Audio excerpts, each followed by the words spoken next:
여호수아 5장 2절로 9절의 말씀을 가지고 32주년을 맞이한 우리 교회에 필요한 일이라는 말씀의 제목으로 하나님의 은혜를 나누겠습니다. 우리 지휘자님과 또 우리 한성 형제가 온 마음 다해 찬양을 해주셨는데요. 귀한 찬양 진심으로 감사를 드립니다. 금방 우리 두 분이 찬양을 불렀던 찬양의 가사처럼 우리가 온 마음을 다해, 우리가 비대면으로 함께 예배를 지금 드리고 있지만 온 마음을 다해 저와 여러분들이 머무는 그 자리에서 예배할 때에 하나님께서 주시는 특별한 은혜와 또 평안을, 또 기쁨을 경험하는 은혜가 있기를 주님의 이름으로 축복합니다. 사랑하는 신도림 중앙위 성도 여러분, 오늘은 32주년 교회 창립 기념주일입니다.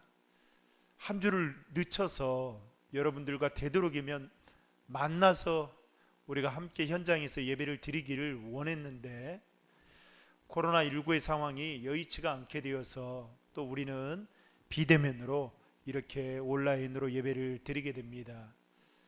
너무나도 안타깝고 또 아쉬운 마음은 있지만 그래도 예배를 통해서 또 말씀을 통해서 주님이 주시는 그 참된 은혜를 경험할 수 있기를 주님의 이름으로 축복합니다. 우리는 살다 보면 종종 본질적인 것과 비본질적인 것을 구별하지 못하거나 아니면 비본질적인 것을 본질적인 것보다 더 중요하게 여기며 살아가는 경우들이 간혹 있습니다. 여러분, 피터 라이브스가 쓴 소금 인형이라는 우화집에 보면 많은 내용 중에 이런 내용이 있는데요. 어느 고목나무의 그 구멍 속에 다람쥐 가족이 살고 있었습니다. 그들이 먹는 음식은 보잘것없고 또 보금자리는 초라했지만 다람쥐 가족은 아주 오손도손 행복하게 다정하게 살고 있었죠. 그러다 어느 날 아빠 다람쥐가 아내를 향해서 이렇게 말하는 겁니다. 여보, 숲속의 다른 동물들에 비해서 우리는 너무나 가난하지. 당신과 아이들에게 편안한 보금자리를 제공해주고 또 더 맛있는 음식들을 먹여야 되는데 참 내가 무능한 남편인 것 같아 라고 말하면서 이제부터 내가 가족의 행복을 위해서 더 열심히 일을 해볼게 라고 아내에게 그렇게 말을 했습니다. 그 후로 아빠 다람쥐는, 남편 다람쥐는 열심히 일을 하기 시작했죠. 해가 뜨기도 전에 숲속에 먼저 들어가서 과일과 열매들을 모았고요. 또 밤이 깊어서 그 지친 몸을 이끌고 집에 돌아올 정도로 열심히 남편 그 다람쥐는 일을 했던 것입니다. 그리고 얼마 지나지 않아 이 다람쥐 가족은 숲속에서 가장 잘 사는 부자 가정이 되었던 것입니다. 크고 좋은 대궐 같은 집으로 이사를 하게 되었고요. 그리고 호화스러운 생활을 이제 하기 시작했던 것입니다. 그런데 문제가 생겼습니다. 이전보다 더 나은 삶을 살고 있는데 아빠 다람쥐는 여전히 일에만 몰두를 한 나머지 아기 다람쥐들이 아빠 다람쥐의 얼굴을 제대로 볼 수가 없었던 거고 또 아빠의 따뜻한 그 손길을 제대로 느끼지 못하고 있었던 것입니다. 그러면서 아기 다람쥐들 안에 점점 외로운 마음이 생기게 되었던 것이죠. 그리고 어느 날 아기 다람쥐들은 아빠를 생각하는 마음을 가지고 엄마 다람쥐에게 가서 이렇게 말합니다. 엄마, 우리도 아빠의 얼굴을 다른 가정처럼 자주 보고 싶고 또 아빠랑 즐겁고 행복한 시간을 갖고 싶어요. 그러지 못하다 보니까 너무너무 애로워요 라고 말을 했다고 합니다. 하루는 새벽녘에 지친 몸을 이끌고 열심히 일을 하다가 돌아온 남편 다람쥐에게 아내 다람쥐가 이렇게 말을 합니다. 여보, 당신에게 할 말이 있는데 라고 말을 하면서 아이들이 언젠가 나에게 이런 말을 하더라는 거죠. 당신 얼굴을 본 지 오래되었다고 하면서 아빠랑 즐겁고 행복하게 놀았던 시간이 이제는 생각이 나지 않을 정도로 라고 말하면서 아이들이 저에게 너무나도 외롭다라고 그렇게 말을 합니다. 그러면서 지금 아이들에게는 어떤 돈이, 열매가 많이 필요한 것이 아니라 당신의 사랑이 필요합니다 라고 그렇게 이야기를 했다고 합니다. 그때 남편 다람쥐가 이 아내 다람쥐의 말을 듣고 버럭 화를 내며 이렇게 말을 했다고 합니다. 여보, 그게 무슨 소리야? 내가 당신과 아들을 사랑하지 않는다니. 내가 누구 때문에 지금 이 고생을 하고 있는데 당신과 아이들에게 더 좋은 것을 제공해 주기 위해서 지금 이렇게 고생하고 있는데 무슨 말 같지 않는 말을, 지금 뚱딴지 같은 말을 나에게 하는 거냐고 하면서 남편 다람쥐가 아내에게 버럭 크게 소리를 쳤던 것입니다. 그 소리에 아기 다람쥐들이 깜짝 놀라서 잠에 깨어나게 되었던 것이죠. 그리고 오랜만에 본 아빠 다람쥐의 얼굴을 본 제일 큰 아들 다람쥐가 동생 다람쥐에게 이렇게 말했다고 합니다. 얘들아, 잘 봐봐. 저분은 굉장히 우리를 위해 열심히 일하셔. 그리고 우리가 가진 모든 것을 다 사주시는 분이야 라고 하면서 그렇게 말을 하더랍니다. 그랬더니 그 얘기를 듣고 있던 막내 다람쥐가 그 형님 다람쥐들에게 이렇게 이야기를 하더라는 거죠. 형, 그럼 저분에게 우리 아빠를 사달라고 부탁하자 라고 말을 했다고 합니다. 여러분, 이 이야기는 무엇이 중요한지를 잃어버리고 살아가는 현대인들을 꼬집어서 하는 이야기가 아닌가 싶습니다. 오늘 우리가 살펴보게 될 말씀은 신앙의 본질이 무엇인지를 보여주고 있는 말씀인데요, 우리가 잘 알다시피 이스라엘 백성들은 40년 동안의 광야 생활을 마치고 그리고 요단강을 건너 꿈에 그리던 가나안 땅에 도착을 하게 되었습니다. 그리고 요단강을 건너 첫 번째로 도착했던 곳이 바로 길갈이라는 곳이었습니다. 그런데 이 길갈이라는 곳과 그리 멀지도 않는 곳에 여리고성이 있었습니다. 지리적으로 보면 길갈에서부터 여리고성은 불과 3km밖에 되지 않을 정도로 아주 가까운 거리에 있었습니다. 어쨌든 이스라엘 백성들은 이제 본격적으로 가나안 땅을 점령하기 위해서라면 전쟁을 치러야만 했던 것이죠. 여러분, 요단강을 건너 가나안 땅을 들어선 이스라엘 백성들의 마음이 어떠했을까요? 그렇게도 그리워하던 가나안 땅, 그리고 40년 동안 광야에서 숱한 고생을 하면서도 하나님께서 주시겠다라고 약속하신 그 땅이 바로 가나안 땅이었습니다. 아마도 이스라엘 백성들은 약속의 그 땅을 바라보며 또 참고 참아서 마침내 그 가나안 땅에 들어오게 되었던 것입니다. 그러니 이스라엘 백성들이 얼마나 좋아했을까요? 가슴이 설레었을 것이고 한우성이라도 지르고 싶을 만큼 기쁨의 축제를 벌이고 싶었을 것입니다. 아니, 지금이라도 당장 여리고의 성에 쳐들어가서 그 성을 차지하고 싶은 마음이 많았을 것입니다. 왜냐하면 오늘 본문의 앞절인 여호수아 5장 1절에 보면 이렇게 말하고 있는데요, 이스라엘 백성들이 요단강을 건넜다는 사실을 알고 있는 주변 모든 나라의 왕들과 백성들이 마음이 녹았고 정신을 잃었도다. 우리말 성경에는 이렇게 말합니다. 그들의 마음이 녹았고 이스라엘 백성들 때문에 넋이 나가 버렸습니다 라고 말을 하고 있죠. 한마디로 가나안 족속들은 마음이 녹을 정도로 큰 공포와 두려움 속에 휩싸여서 완전히 절망적인 상태이다 보니까 적들과 대항하여 싸울 만한 용기조차 잃어버렸던 때였던 것입니다. 그때 이스라엘 백성들이 여리고성으로 진격하기 하게 되면 여러분 그 성을 차지하는 것은 아마도 시군죽 먹기처럼 쉬워 보였을 것입니다. 그런데 오늘 본문 2절을 보시면 하나님께서는 여호수아를 통해서 이스라엘 백성들에게 주시는 말씀이 여러분 무엇입니까? 여리고를 향하여 가라고 말씀하지 않으시고 할례를 행하라 이렇게 말씀하고 있습니다. 여러분 2절의 말씀을 다 함께 읽겠습니다. 그때 여호와께서 여호수아에게 말씀하셨습니다. 너는 돌칼을 만들어 이스라엘 백성들에게 다시 할례를 시행하여라. 여러분 할례가 무엇입니까? 남성 생식기의 포피를 잘라내는 것이 바로 할례이죠. 요즘으로 말한다면 남자들이 하는 포경수술이라고 말할 수 있죠. 여러분 지금 이 명령은 인간적으로 보면 하나님께서 절대로 주시면 안 되는 명령이었습니다. 하나님께서 주셔야 할 명령의 말씀이 있다면 이스라엘 백성들의 마음을 단번에 사로잡을 수 있는 말씀, 전투력과 사기를 높이는 말씀을 주시는 게 그 상황과 때에 맞는 말인 것이죠.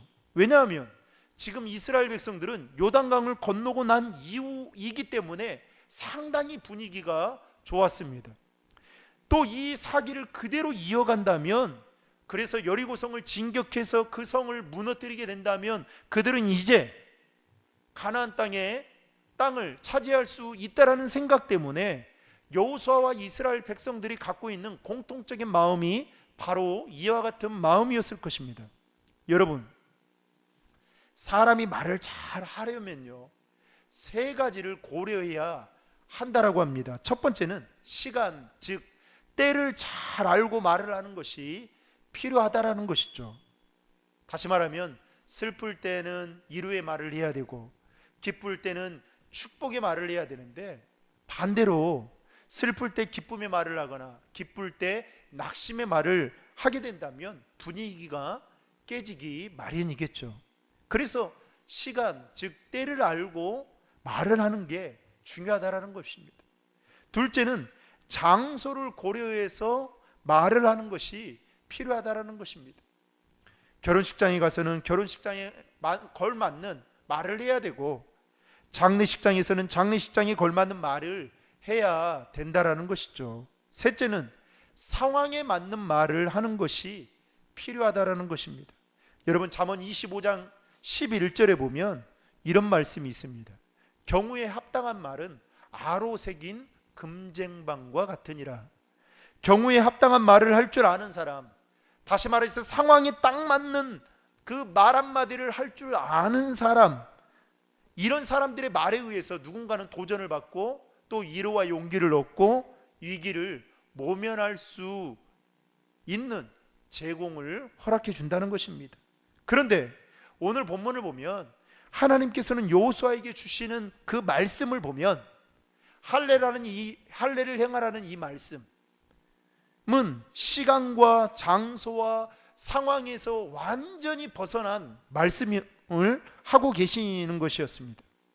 여러분 지금 시간이 언제입니까? 이스라엘 백성들이 요단강에서 올라온 직후였죠. 그러니까 사기가 하늘을 찌를 때였죠. 그러면 어떻게 해요? 사기를 드높이는 말을 해야 되는 것이죠. 그리고 장소는 어디입니까? 여리고성을 앞두고 있는 길갈이었습니다.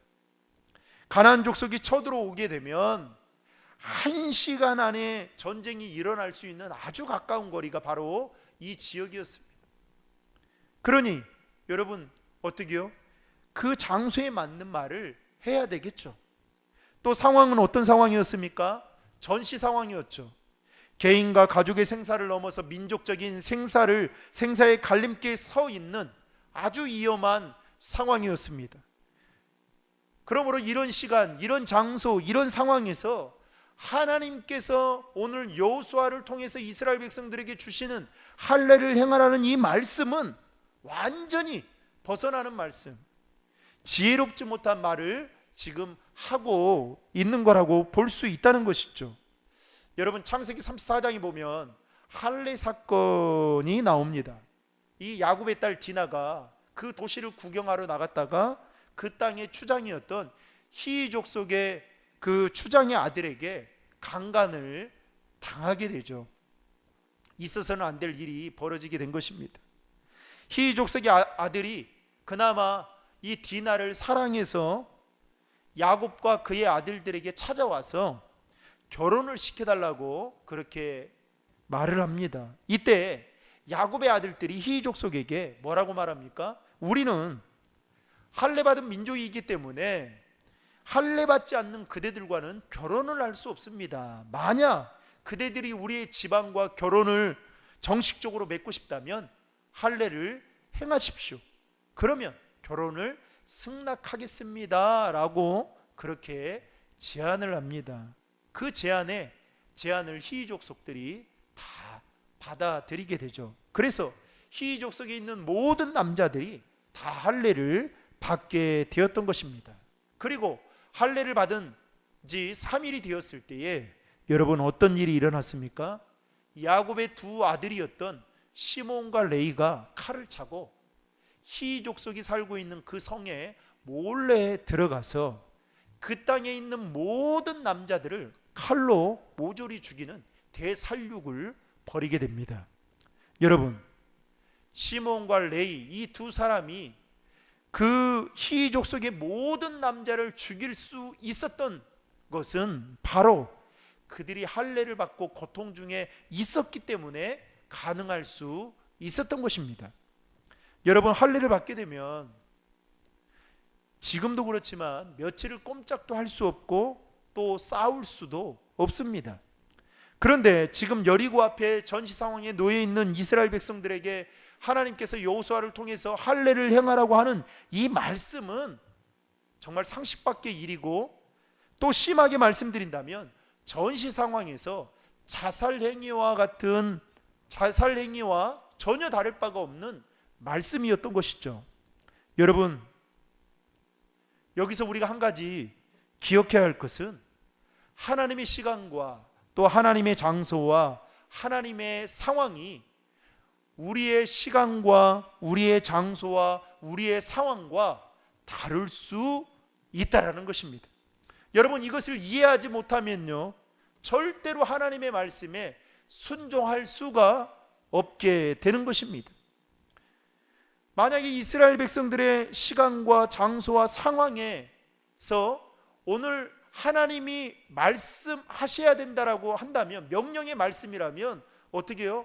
지금 할례를 행하라고 말해서는 안 된다는 것이죠. 여러분, 하나님께서는 여리고성을 점령해야 하는 중요한 시점에서 시간이 지체될 만한 그 할례 받는 그 일을, 할례를 행하는 그 일을 왜 행하라고 말씀하셨던 것일까요? 인간적으로 보면 하나님은 이스라엘 백성들에게 할례를 행하라고 하신 이 말씀이 납득이 되거나 아니면 그래서 수용을 할 수 있는 말씀이 전혀 아니었다는 것입니다. 그런데 오늘 성경을 보면 놀라운 점은 여호수아를 비롯한 이스라엘 백성들이 하나님께서 하신 말씀, 즉 할례를 그대로 행하는 순종함으로 반응을 보이고 있다는 점입니다. 그래서 이스라엘 모든 남자들은 할례를 받게 되었던 것이죠. 여러분, 3절 말씀을 다 함께 읽겠습니다. 그래서 여호수아는 돌칼을 만들어 할례산에서 이스라엘 백성들에게 할례를 시행했습니다. 더욱이 놀라운 것은 그들 중에는 어느 누구도 왜 하나님께서 이런 요구를 하시느냐라고 따지는 자들이 없었습니다. 그들은 지금 이 시점에서 할례를 행하는 것은 자살 행위와 다름없는 것이다라고 그렇게 불평하는 사람도 없었습니다. 아마도 그들 역시도 여리고를 빨리 점령해서 가나안 땅으로 들어가고 싶은 마음들이 많았을 텐데도 불구하고 이스라엘 백성들은 모두가 하나님의 말씀에 순종하여 할례를 행하였다라는 점입니다. 이게 바로 여러분 믿음이고 참된 순종이라 할 수 있는 것이죠. 여러분, 당시 고대 근동에서는요, 할례를 행하는 이유 중에 하나가 바로 성병 간염으로부터 예방을 하기 위한 목적 때문에 할례를 행하곤 했습니다. 할례를 행하는 시기는 어린 시절에 하는 경우도 있고, 아니면 성인식을 할 때 행하는 민족들도 있었고, 또 어떤 경우에는 결혼 날짜를 잡아두고 미리 할례를 행하는 경우도 있었습니다. 여러분, 창세기 17장에 보면 처음 할례를 행한 그 사건을 기록하고 있는데요, 그 이야기를 보면 할례가 이스라엘 백성들에게 있어서 어떠한 의미인지를 정확하게 가르쳐주고 있습니다. 아브라함이 하나님의 부르심을 받아 갈대아 우르로 도착을 하게 되죠. 그리고 창세기 15장에서 하나님은 아브라함과 언약 체결식을 갖게 됩니다.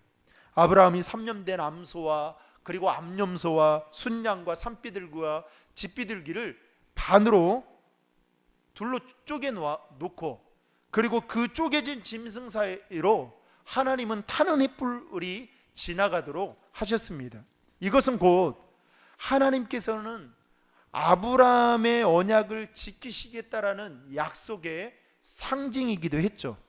그리고 창세기 17장에 가서 하나님께서 아브라함에게 언약을 맺었으니 그 표시를 하나님 앞에 나타내라고 그렇게 말씀하십니다.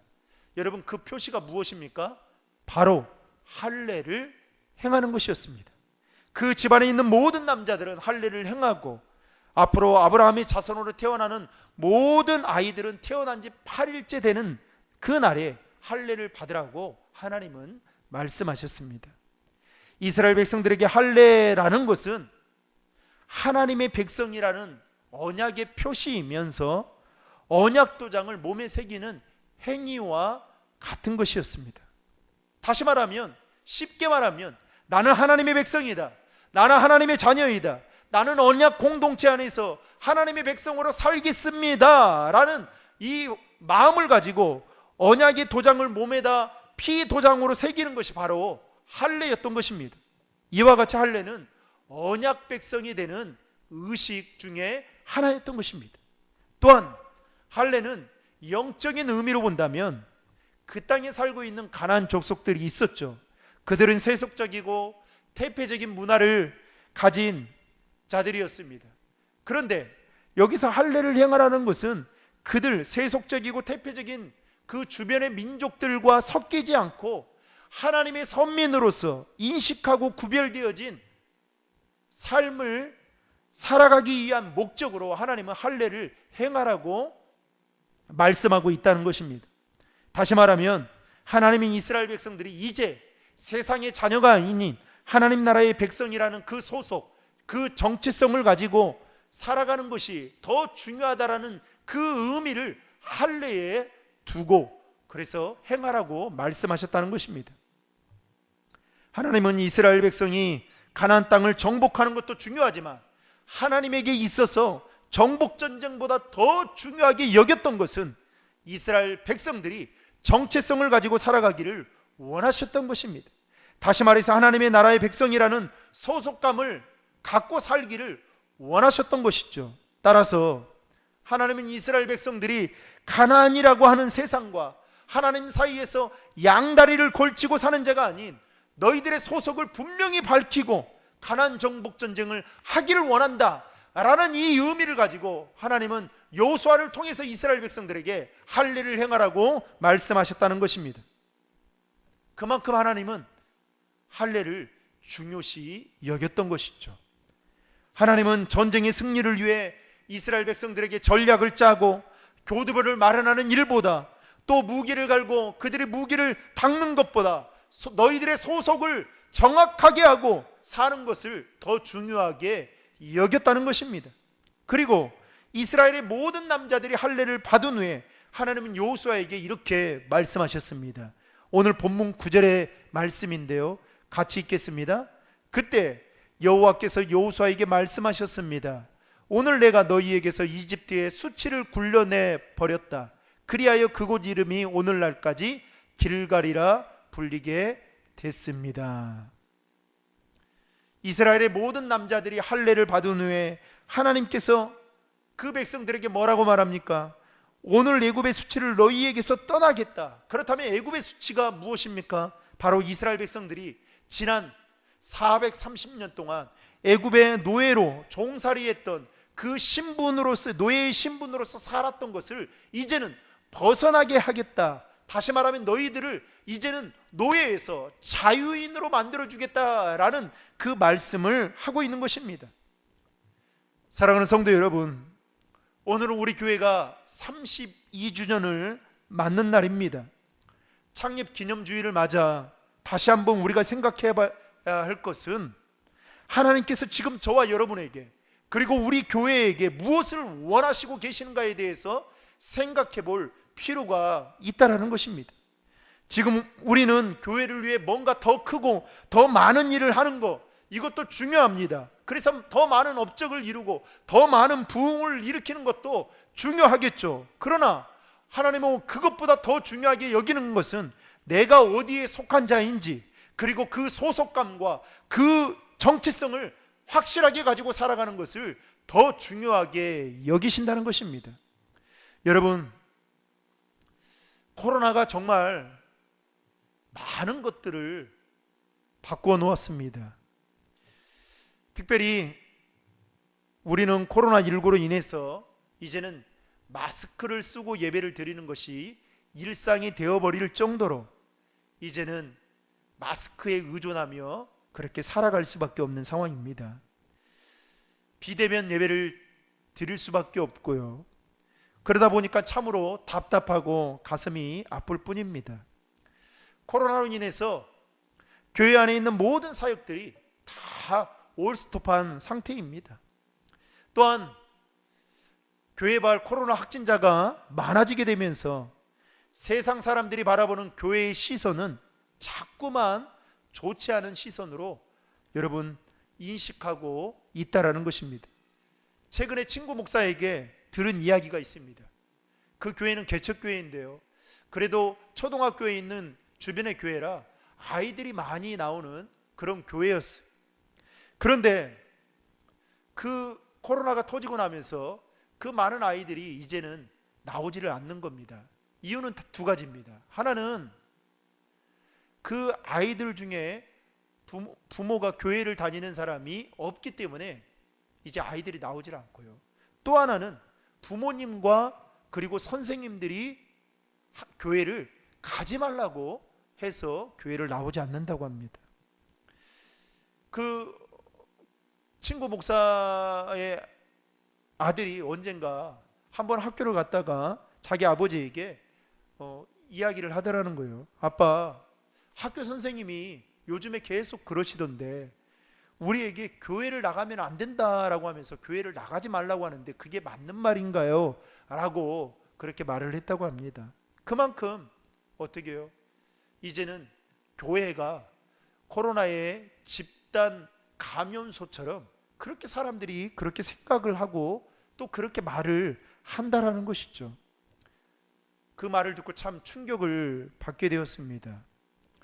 여러분, 우리가 비대면으로 예배를 드릴 만큼 예배의 상황이 좋지 않고 또 교회를 또 성도들을 바라보는 시선이 그렇게 좋지 않습니다.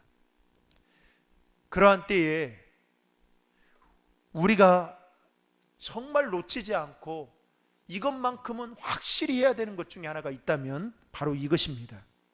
나는 하나님 앞에서 누구인가? 나는 하나님 앞에 어떤 삶을 살아가야 되는 자인가?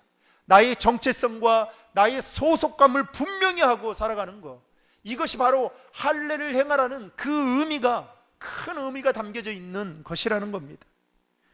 어쩌면 32주년 창립 기념주의를 맞이하는 우리 교회에 꼭 필요한 말씀이 아닌가 싶습니다.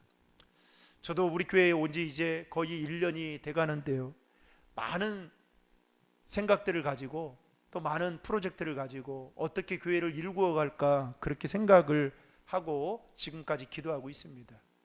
성격상 가만히 있는 것이 얼마나 힘든 것인지 절실히 깨닫고 있습니다. 또 여러분들도 우리 목사님이 오셔서 뭔가를 더 많은 일들을 하기를 원할 수도 있죠.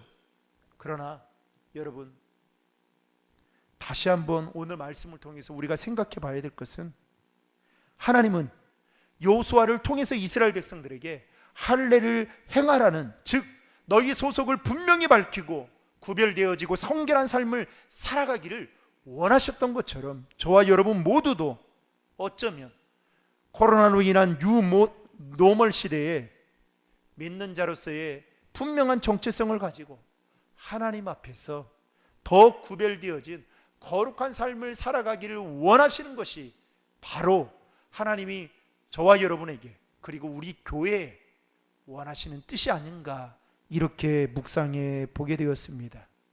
사랑하는 신도림 중앙의 성도 여러분,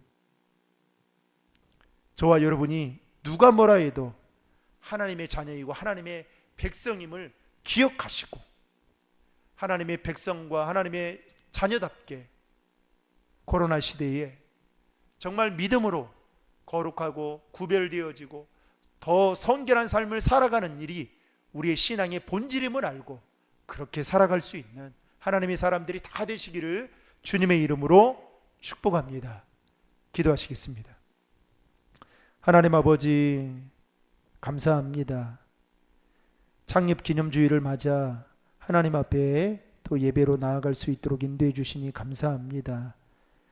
코로나로 인해서 모든 사역과 우리의 일상이 다 멈춰버린 이때에 하나님, 오늘 주신 말씀이 어쩌면 우리에게 필요한, 우리 교회에 필요한 말씀이 아닌가 생각해 보게 됩니다.